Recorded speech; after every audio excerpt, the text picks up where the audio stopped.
Pushing the boundaries of expectations, rewriting the rules of adventure are the reasons we get up in the morning. We share your hunger for a life without limits. Hey, OKBs, greetings. Welcome back to your Kinetically podcast for manifesting the abundant life, the rich life, the happy, joyous, prosperous, healthy life. I'm so glad that all you guys are back with us today. I'm glad I'm back. I'm glad Miss Maggie is back. If you would like to receive an occasional encouraging text message from me, text the word kinetic to 844-844-0049. StephenCanyon.com is the website, and you can also follow us on Instagram at Stephen Canyon. Make sure that you subscribe to this podcast. So if we don't drop one yesterday, you'll know to go and look at it or listen to an older one, and you'll also know not to miss a new one. Video also. From the KB Cam is now available on the website as well. Yes. Hello, Miss Maggie. Hello, sir. And speaking of video on the KB Cam, we have an exciting new link. So if you do want to share the podcast video with someone, they just have to go to loa.show. Isn't that cool? Easy to remember. LOA.show. Yeah. That's pretty, I can get that. It'll take them straight to the podcast. How are you? I'm wonderful. I'm trying to tame my hair down here today. Hair looks great as always. Feels very fluffy. Nothing tames hair like a set of headphones, though. I mean, that's true. Squish it down. Don't worry about it. Just put on the headset. That's true. How are you today? You look dapper. Good. Really? Your vest. Well, I'm excited about our big weekend coming up. Another one. Here it comes. I was thinking. Okay. Uh-oh. I was thinking. We've not played chess in a while. Oh, wow. Yeah, that's actually true. I'd love a good game of chess with you because I taught you how to play and not that long ago. You're still teaching me how to play. Right? No, I do. But why don't we build a fire this evening and at least start up the gas fireplace? Oh, man. And is it too early for eggnog? No. Is it too late for is it ever? Eggnog is just on time. Is it really? Sure. Do you even like eggnog? It depends. Kind of sweet, isn't it? It's a little sweet, and I have to have the right stomach for it. Are there are probably different recipes I think so. for eggnog. I prefer, really though, I have to say I prefer a toddy. Eggnog toddy? Toddy? No, just a toddy. A toddy. It's a completely eggnog. Separate situation. Well, don't really do the alcohol to speak of, but eggnog, I guess you drink eggnog without alcohol, right? I don't know. Well, you're supposed to know these things. No, I'm not. You're the cook. I'm not the eggnog connoisseur. Anyway, I guess what it is it's starting to turn cool here in the Rockies, and it'll be snowing soon. You just want something cozy and warm. Fire. And I want chess and a cozy drink. That sounds amazing, actually. Play a game of chess on a blanket by the fire, or unless you would rather play Monopoly. You know, it's funny. I have to employ extra strategy when we play chess. It's not just about the strategy on the board. I have to somehow distract you away from the board to have even a chance of not losing quickly. You're pretty good. But what about Monopoly? Monopoly. I don't want to hate on Monopoly because what if someone's listening? They just love Monopoly. Well, don't hate on it then. Monopoly. But I have nothing good to say about Monopoly. Do you want when you play? Do you have a preference? I mean, do you want to be the doggy, or the shoe, or the top hat? All I know is that when I play Monopoly and you're into like hour 3, I don't even know. I become a monster. A monster. You're just ready to move on, right? Oh, I just assume everyone's cheating, and it just becomes very ugly. I don't know, but it is getting to be that time of year where games by the fireplace or in the corner are fun. That does sound cozy, doesn't it? Or just a book. I just, maybe we'll just read a book. That sounds fabulous. And have a cool glass of water. Forget the eggnog. Let's keep things on the up I have and up. no eggnog segue here, so I'm just going to dive right in. Sasha has written in. Hi, Sasha. Sasha. Do you like eggnog? But she wrote in and she's asking us, she says, I'm working through my second journal. Whoa, that's a big deal. One journal is quite the accomplishment. So to dive in again, that's exciting. She says, I'm working on my second journal and my husband and I listen to the podcast together, but we were discussing how difficult it is to stay positive when there's so much bad news right now. Do you have any suggestions? Great question. Lots of suggestions and really good question. There is a lot of bad news and anybody looking for it, you're going to find it. But Sasha, there are millions of people around the world right now that are mesmerized by the news, by watching television. In fact, Maggie, you and I, we were in a cafe just a couple of days ago. Mm-hmm. And you mentioned to me that while waiting in line, you overheard three different groups of people excited by text messages that they were getting and that they were sending. Yes. And they were, probably the word is stimulated. They were sort of stimulated by the news, yeah. But you said they were talking about who's sick and who's been sick or who's going to get sick next from the pandemic and COVID and all that. It's as if every single conversation I was overhearing was sickness centric. Everyone, that's all that's on anyone's brain is the idea of being ill or hospitalized or sick. Yeah.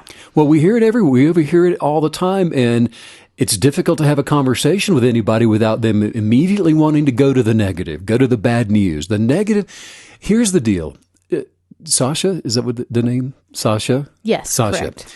The negative side of any relationship, and of course you mentioned news, but the negative is of course more easily recognizable as dysfunctional than positive.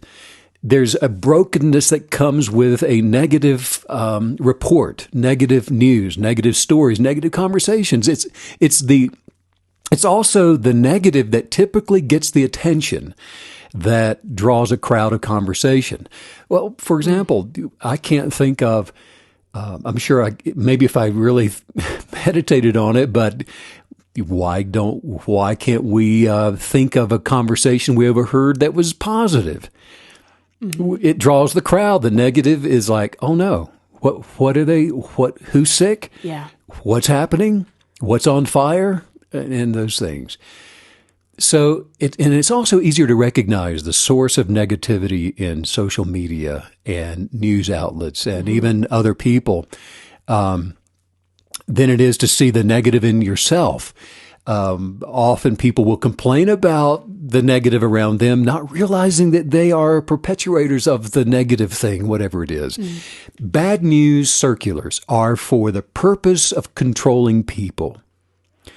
It is a means that justifies the end. And understanding the end result of what bad news is going to produce is the only thing that will invalidate the means. In other words, that will result in a person choosing to no longer participate in that perpetual cycle of handing off the baton of fear-filled thought forms. Everything that you've taught us about the ego and how it works and what it likes to feed on, it makes me think that, a big news story or something like a COVID-19 situation, that it's not just a morsel for the ego, but it almost feels like it's a huge feast for the ego. Well, that's probably a good way to look at it because it produces so many different things. It's a smorgasbord of sorts because anything that's rooted in fear produces sicknesses. It produces possessiveness, jealousy, control, depression. It attracts the thing that's feared in some kind of representative form. And it is the highest level of manipulation. Fear is. It produces criticisms. It produces judgments and blame, attack, anger. It provokes even physical violence. So the consumption of fear in the world as it is produces the intensity in the individual of an addiction. The same thing as any kind of an addiction. So you just said the consumption of fear, and that really hit me hard because we always think of fear as something that we're producing or being allowed to produce within ourselves. But this idea that we're actually bringing it from the outside in is a whole other, spectrum, facet really of understanding fear. Well, it's an egoic product, and it can come from the individual to promote from as a fix for an addiction, or you can go out there and get it from somewhere else and just repeat it. People are on a high when the drug of bad news is available. It produces a high of sorts, but when the possibility that something bad isn't happening is there, There is a fear of loss of the purpose of being, that comes from being negatively excited, and that stimulant is removed and a person becomes a little saddened until they can find the next alarm bell. So by choosing what you will give access to, and here's the key, you choose your attractions. And I'll tell you that there's nothing more addictive to the desire of higher consciousness than that of the love of life and the life that love produces. All the beautiful life that there is, all it needs is a chance to go to your dance, to dance with it, an invitation to come in and you say, you know what, I am not going to tolerate anything that is fear-based. I'm not going to tolerate worry. I'm not going to tolerate doubts and fear of any kind. And I'm going to protect myself from the mental constructs that all that brings with it, the thought forms that it produces and the anxiety that it produces. And I am going to choose rather to dance with life and love and happiness and joy and the fruit of all of that. I love how it almost feels like you're telling us that we can alter our cravings. We can alter our taste. It makes me think about, when you go off sugar, it's very hard at first, but then all of a sudden you eat a strawberry for the first time and you've been off sugar for 2 weeks and that strawberry explodes in your mouth, and it wouldn't have before. But it's almost as if we need a fear detox so that we can now move into and relish and enjoy the things that we're meant to. Detox. And that's so true, because if you start your day with a donut and end it with a bowl of ice cream, there's no way a strawberry is going to do much for you. It's just maybe garnish on a sandwich or something. But the reason why life can be so intensely romanticized is that the experiences that it manifests liberates you from the addiction of the terrorism of bad news. To detox from the sweetness of those toxicities produces it liberates you from bad news or the desire for it or to even create it. And so there is a dance of enlightenment that ends the exacerbation of the human condition, which is in the perpetual, unenlightened, unredeemed state of being.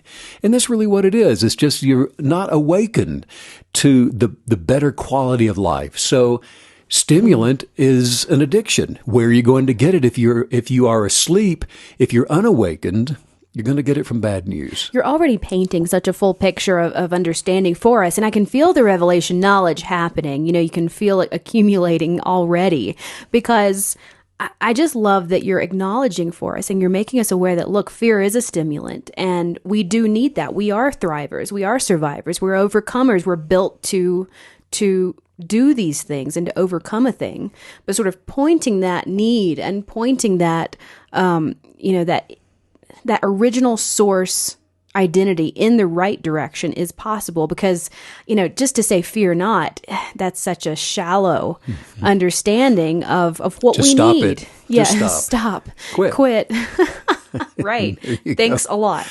Right? So helpful. So, recognize knowledge is so imperative, and it's the beginning of ending the addiction, and knowing that there is more, there's far more, and the essence of the light that is within manifests a lifetime of enjoyment from within the dance of delight for those who are willing to sacrifice all of the pains of terror. And that's what it is. It's a stimulant because you feel it, and it's exciting. It excites the nature of the ego for there to be a sense of pain either within yourself or within others, not in a way that is sought after willingly, but it's sought after to feed the ego, to feed the pain, to feed the terror that perpetuates the addiction. And it sounds so ominous that, of course, who wouldn't want to be free from terror? But I'm telling you, you'd be absolutely surprised. Just look at the world, and the amount of bad news that there is shows you that there's an appetite for it. Happiness requires the intention for happiness. In the exact same way that peace requires the pressure, it requires an expectation for it. It requires the space for someone to apply a belief for happiness to even manifest and to show up, which is creative pressure for the substance of peace to manifest, for peace to even emerge. I love that you keep referring to this new way of stepping into positive stimulation as a dance, because it does give you a new sense and a fresh sense other than maybe meditation. Instead of turning away from fear and slowing down, we're just turning away from fear, and we're keeping all of that intense energy and directing it toward a higher purpose, which that really speaks to me as someone who, has trouble sitting still and calming myself. So, where can all of this pent up energy even go? Well, I see a harmony in dance. And of course, being a former a ballroom dancer, there's a beauty to the waltz, right? And the synchronicity that comes from a couple that's just enjoying the experience of a waltz together. Yeah. And I see really that is so perfect of an example of what it means to be spiritually putting pressure on the qualities of abundance and the blossoming of your higher life, the essence of life, manifesting into this life. There's a dance that is required for those things to show up. The highest qualities of life that you and I discuss are not circumstantial.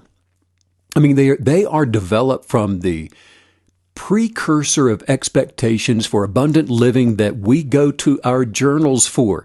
We articulate our expectations in the journal, and we do it daily. And we look at that as the blueprint for what we absolutely not only expect to see, but we put a demand on it.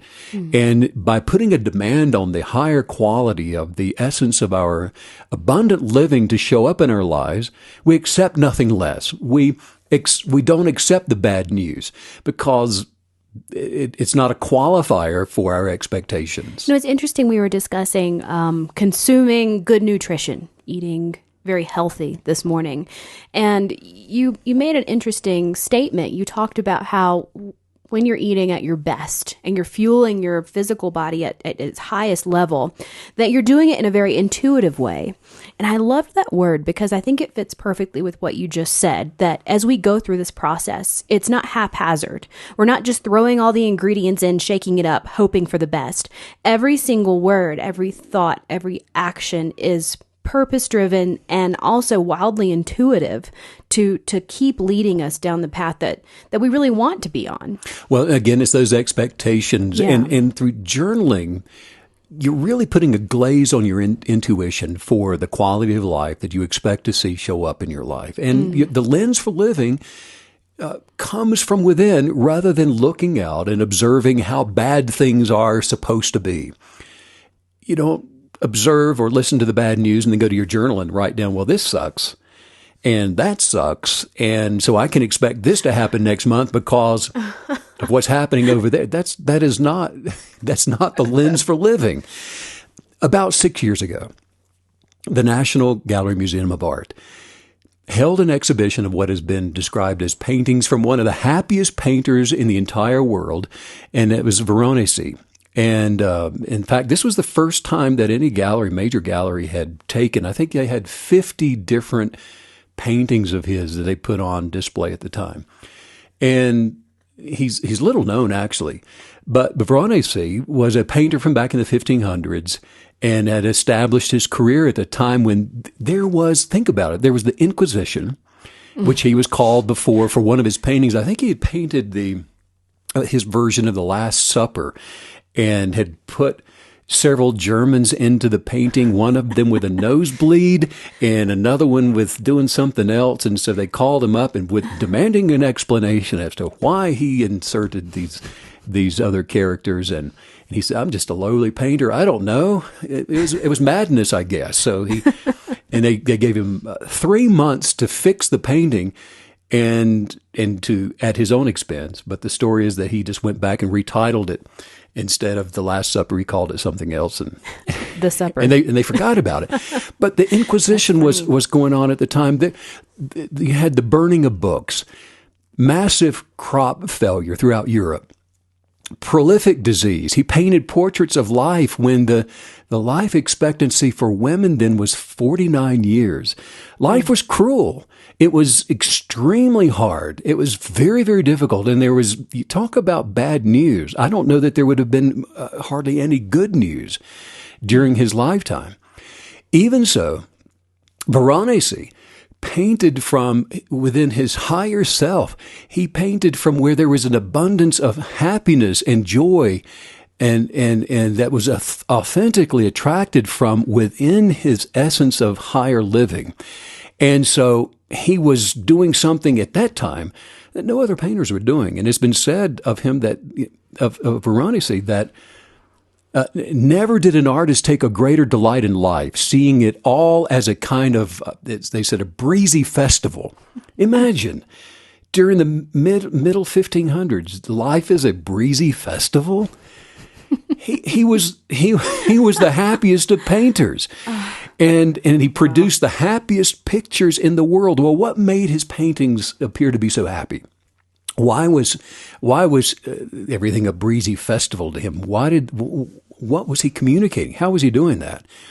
Well, he was painting during the same era of Michelangelo's Terra and Leonardo's intellectual. Of course, his books show how intellectually restless Leonardo was at this time, and it was partly due to the constant onslaught of all the bad news of that time.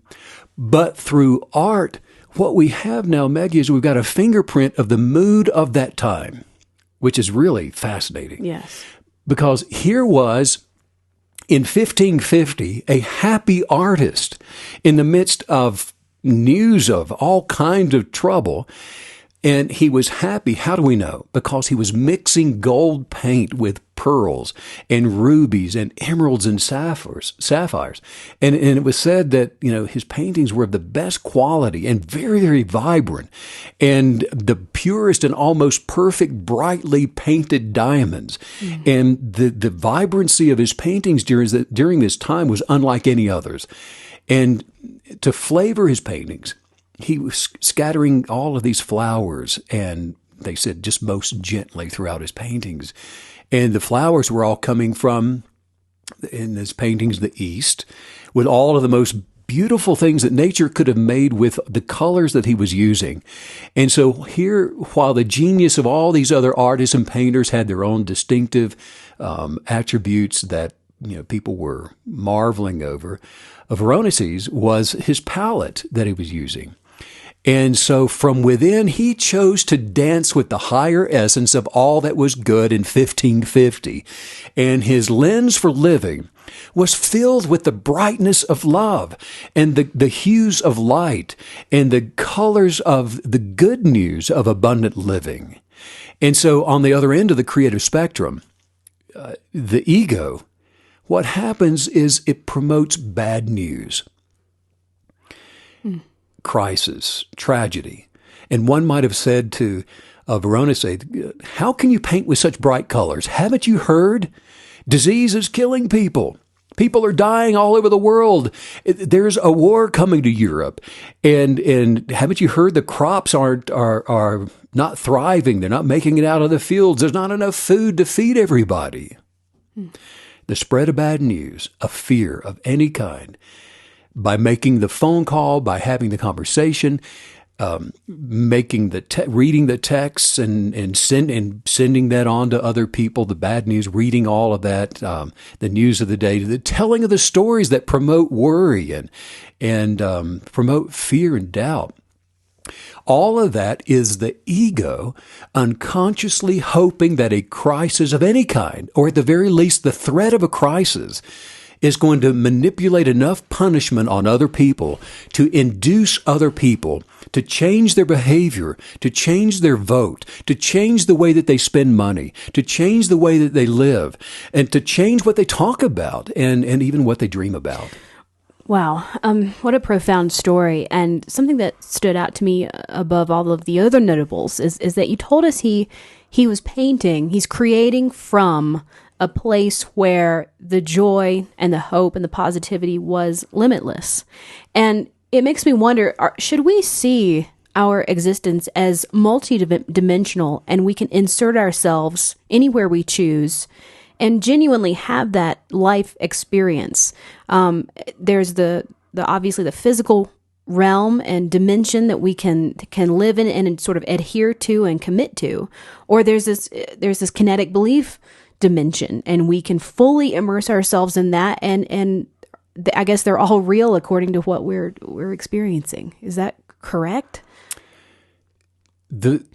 Have knowledge that there is a duplicit nature that exists within a couple of different realms.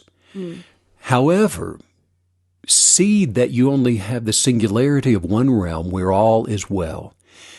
Live through that lens. Recognize that there's a duplicit nature, but see the one by choice. The addiction to bad news comes from the ego's refusal to move through its own suffering in the realm of suffering, in the realm of death, destruction, decay.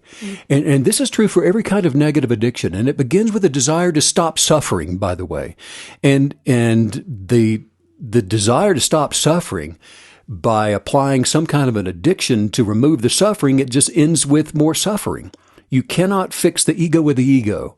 You cannot remove yourself from the realm of the lower nature of self by operating from the realm of the lower nature of self. And this is why if you watch the news, Maggie, one bad story will be milked and until it can be replaced with another.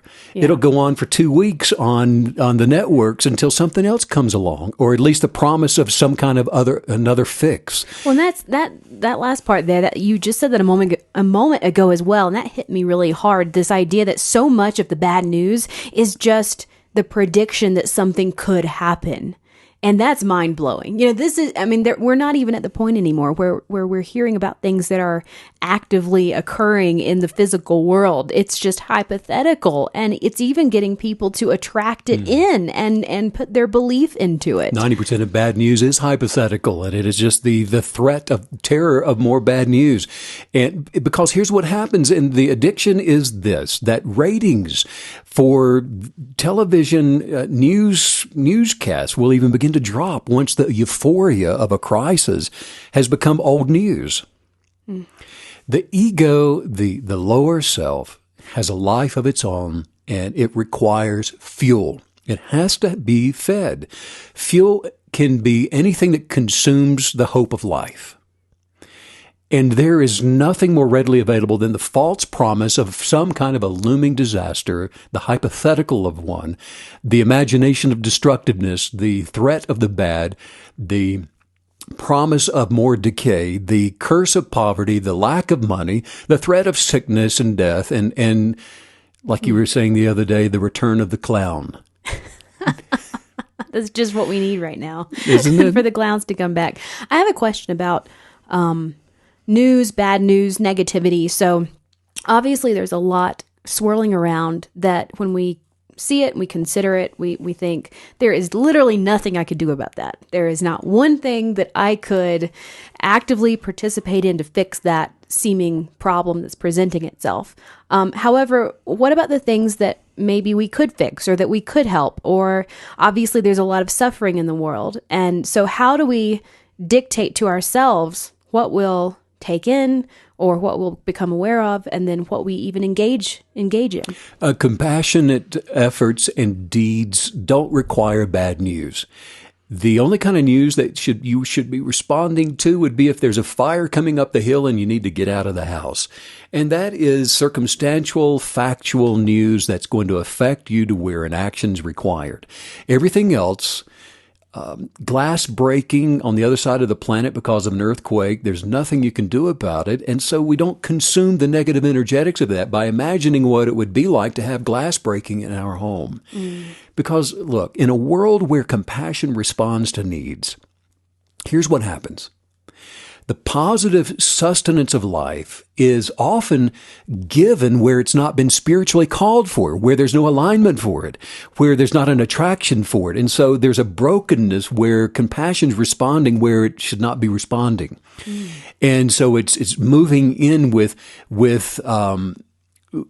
gifts in response to a negative imagination, rather than being attracted by the like kind quantum substance of life, of love, of happiness, and positivity. There are tribes in various places in the world right now of people that have true needs of hunger, and we've been there. And they are happy. They're full of life. They're full of light and love.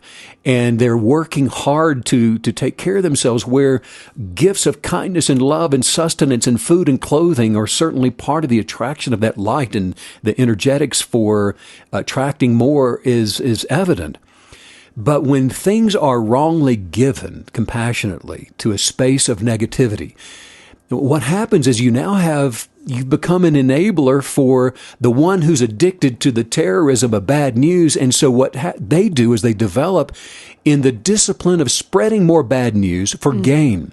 Wow. In other words, they learn that their unhappiness, intentional unhappiness, will buy them what they want as long as there is a compassionate enabler. Whoa. So this is huge, because if you do have that philanthropic spirit and you have a spirit of compassion towards others, many times it sort of just erupts out of you and lands on anything in need that moves. And so you're giving us a higher way, a higher understanding of how we need to approach need, and even distributing the additional surplus that the universe is inevitably going to give us if we desire to help others, but knowing that not just all need is need.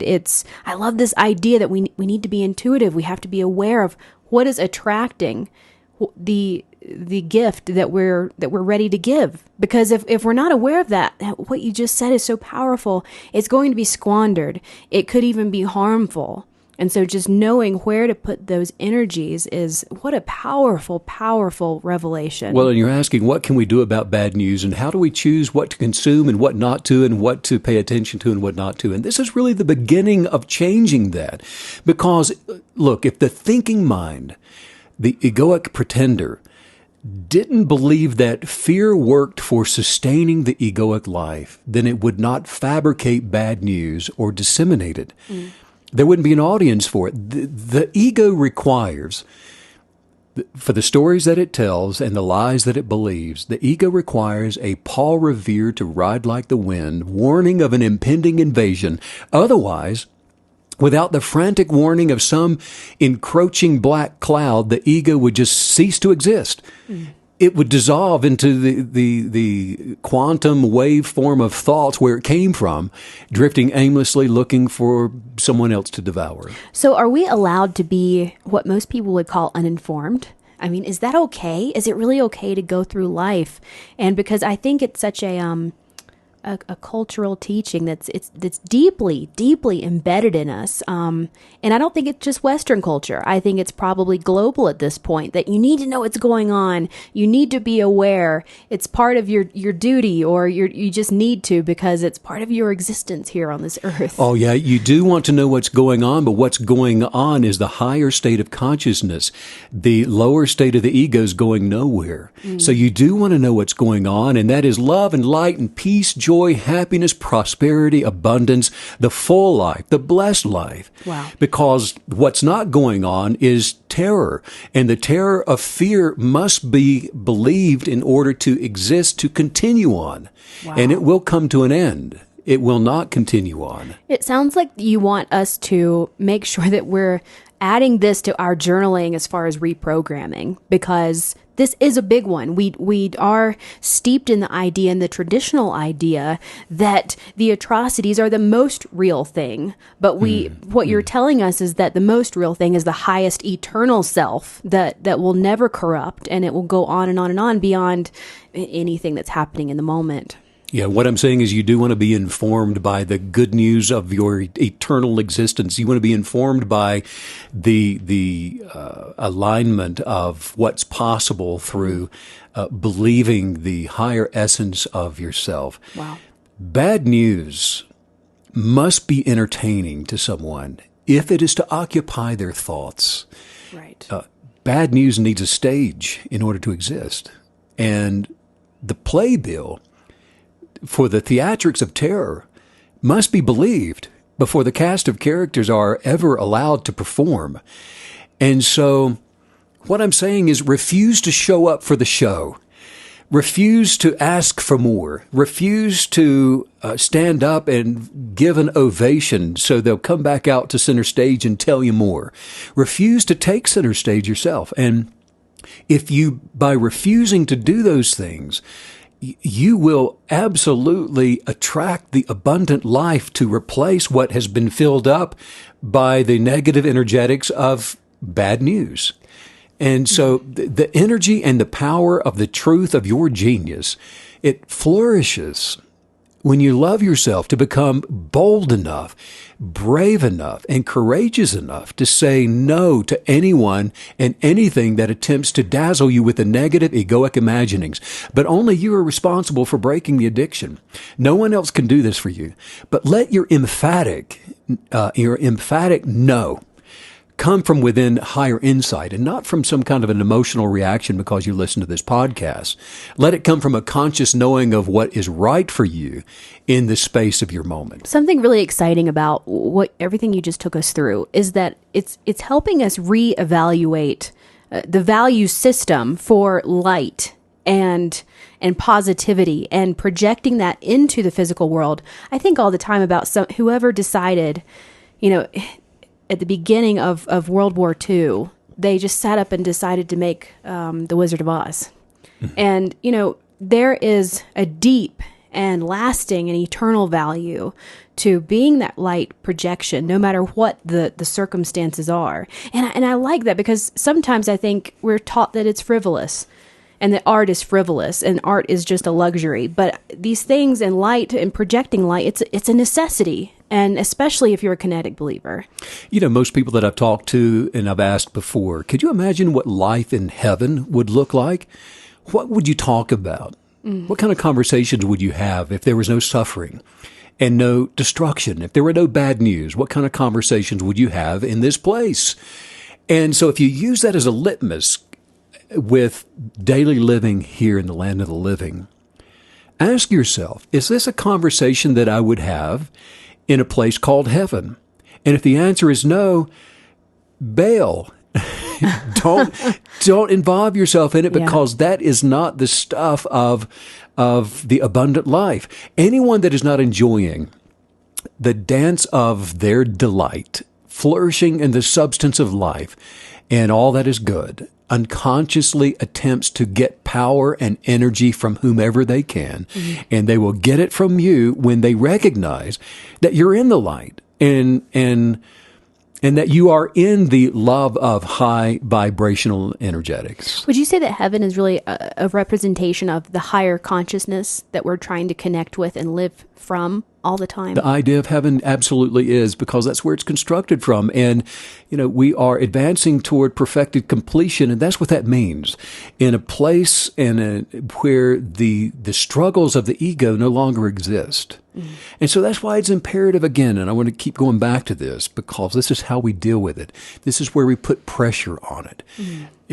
We put pressure on ourselves to change ourselves to not be underneath the ego that's trying to present you with the worry and doubt and fears of the world today.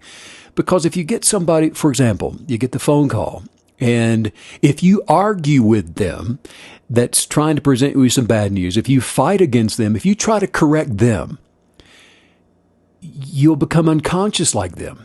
Mm. And as a result of being unconscious like them, you're underneath your own egoic reasonings now. But you resist by standing your positive ground, by refusing to leave your dance for the party of addiction. Wow. And so whatever you're listening to or whatever it is that you're watching, look at it this way, you're communing with it, you're consuming it. It's becoming part of you. You cannot opt out of that. And it happens, whether you want it to or not. And so in the same way that you cannot eat some type of food like we were talking about this morning without ingesting it, you cannot consider and observe the mental constructs of fearful, negative news without it affecting your inner space. Wow. It becomes you. And even if you're vegging out, just watching bad news on television and you're not even thinking about it, you're just munching on you're eating your popcorn and you're just staring at the television, just watching. The stories that are being told are still aligning with the collective consciousness, and you're imagining now to attract, even if you're not consciously aware of what you're doing, you're connected to the negative collective power of belief by default. I would love us to offer, an alternative news cycle at the end of our podcast. I can hear the intro music, and you come in, and it says, today in higher consciousness, everything's perfect. But we're doing that, right? Back to you. This is the news of the day. Yes, tune in. That's so true. Breaking news. And in the same way that you are consuming the good news of this podcast, if you're watching the bad news, you're still like a sponge, and you're absorbing negative thoughts through images and manipulation of collective opinion. Politicians and all the special interest groups, they know this. Yes. In fact, billions of dollars are spent to reach you when you're in a state of unaware receptiveness. And as a result, controlling factions, they will use fear, and they use whatever threats that they can conjure to manipulate your thoughts, to break your will, to induce an egoic coma of no resistance. I just feel myself getting more and more excited about all of the concepts that you're giving us today, because we can absolutely take them and carry them forward with us and use them. And I also feel like you're giving us permission to be happy, permission to be, sort of the crazy hippie that goes through life only experiencing the beautiful and the positive and the light filled, because the world is trying to convince us that if you're not serious and you're not really taking it seriously and you don't catch the evening news, that you don't have value or that you have been duped. But it's quite the opposite. In understanding that we are the enlightened, we are the awakened, and we live as such because we know more and we know the higher way. And I really want, from the bottom of my heart, for people to see that bad news is food for the ego. There is a substance to energy that comes from bad news, from the terrorism of fear. And so when you're sharing bad news, when you're listening to it, when you're talking about it doesn't matter what it is. It could be just the fear of catching a virus. But when you're talking about it, you already know there's a virus. You already know what you should do or should not do. But if you continue in it and you continue talking about it, you continue to text about it, and you fall beneath the higher consciousness when you do that. Wow. In order to participate in it. The higher consciousness does not participate in that. And so you have to leave higher consciousness to go over there to participate in it. And the addiction is that it creates some relief to the egoic mind, and it validates the out of control impending doom and death. Mm-hmm. Even when there is a notable fatigue realized from an addiction, you reach for the remote control, for example, to turn the TV off. And what do? You start channel surfing through all of the channels, just trying to find another fix before you turn it off. Or you try to put down your phone while you have a quiet dinner. What do? In just a couple of minutes, you still glance occasionally at it, looking for the next interruption. Whatever it takes, what I'm saying, to ignore the voice of invitation, the whisper from within inviting you to participate in the ego, say no to it and say, no, I don't have time.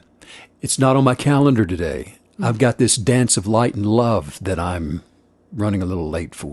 Something that you said when we were discussing this yesterday, and I found it to be just wildly practical, which I love, because you can easily infuse that into understanding in your everyday life. And you said as an exercise, take a piece of negative news and imagine that you never became aware of it. And now, how is your life different? Mm-hmm.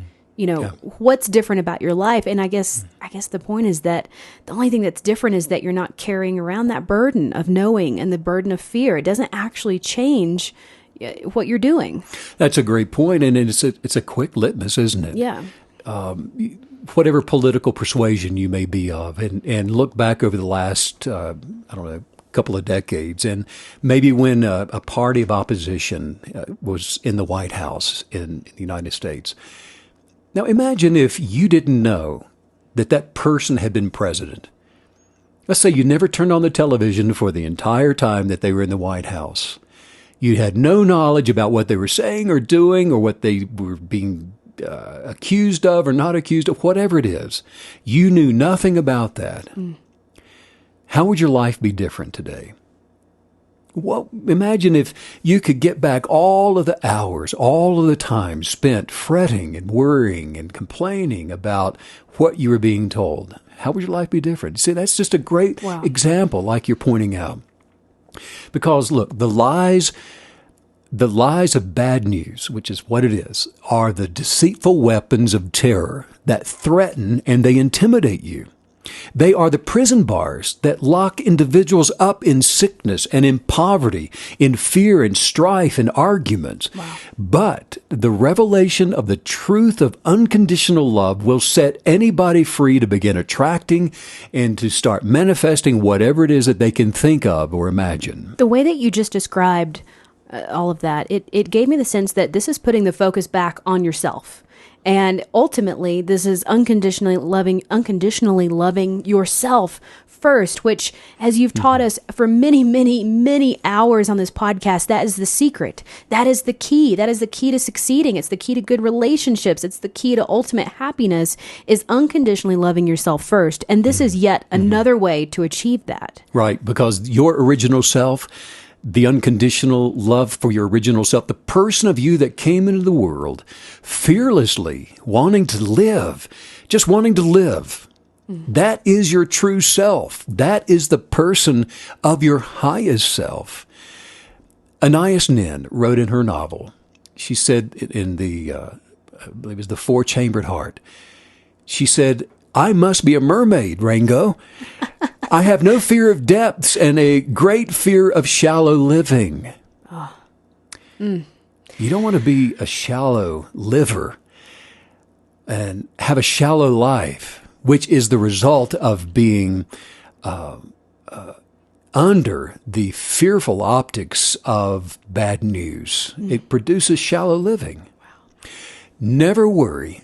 Listen, never again worry about becoming anything. Simply just relax into unbecoming everything, including the bad news of the day. Unbecome that. And allow the awareness of all things being well to ignite the power of your inexhaustible creative ability to paint with the hues of bright colors and to rise above the noise of the world. And I'll tell you this, that your fearless, positive identity, that's never hard work. But the abundance of life is certainly a courageous work. Speaking of work, let's work on some highest viewpoints here. Just say excited. this. Say, "I am unconditionally in love Hey, I am unconditionally in love with who I was uniquely, beautifully created to be." with who I was uniquely and beautifully created to be. And I'll tell you I'm this. going to tell you something. I have no desire to hear any bad news. I have no desire to hear any bad news. And so I cast down all bitterness, So I cast down all bitterness, all anger and resentment, all anger and resentment, and strife and unforgiveness. strife and unforgiveness. And now I am free to be positively me. I am free to be positively me. I am so strong. I'm so strong. And I'm beautiful. And I am beautiful. And I am courageous. And I am courageous. And a river of love is flowing through the universe directly through me now. A river of love is flowing through the universe directly to me now. And I got to tell you, I got to tell you something. I'm not interested in bad news. I'm not interested in bad news. I don't want to hear any bad reports. I don't want to hear any bad reports. I don't want to listen to any threatening news. I don't want to listen to any threatening news. Because it's not interesting to me. It's not interesting to me. And I release my fears. I release my fears. And gratefully expect. And I gratefully expect. All that my best life must become. All that my best life must become. To become. To become. Right now. Right now. On this spectacular day. On this spectacular day. I am attracting a great wealth of abundance. I am attracting a great wealth of abundance. And I'll never respond in anger. I'm never going to respond in anger. And I'm not going to share any bad news with you. And I'm not going to share any bad news with you. Because I have a great reverent respect for peace. Because I have a great and reverent respect for peace. While I'm attracting the abundance of love. While I am attracting the abundance of love. And joy and happiness to me. And joy and happiness to me. And I am learning. I am learning. And I am growing. And I am growing. As a kinetic believer. As a kinetic believer. Every day. Every day. And I'm advancing. And I'm advancing. In the abundance of love for me. In the abundance of love for me. And no matter what anybody else says or does. And no matter what anyone else says or does. There's always a way. There is always a way. For me to abundantly attract. For me to abundantly attract. Whatever I choose. Whatever I choose. And right now, today. Right now, today. I am grateful. I am grateful. In all things. In all things. For my best life. For my best life. Is manifesting. It's manifesting. In every direction. In every direction. Wow. If you want to go deeper, even more deeper. Is that right? I want to go more deeper. Yes, I do. Stephen just put out a really profound, explosive blog that's a great companion to today's podcast. You can go to stephenkenyon.com to read that. And do text Kinetic to 844-844-0049. And I guess we really are heading into the weekend. We really are. Yeah. In a weekend that's filled with delight. Yes. And the delight of the dance. I love it. The delight of the dance. Yeah. Yes. A perfect dancing weekend. Enjoy the art, enjoy the beauty, enjoy the colors, enjoy the sunshine, enjoy the rain. Just enjoy. Yes. Sending out so much love and so much light to all the KB creators all around the world. And thanks, as usual, Steve, for all the wisdom. Bye.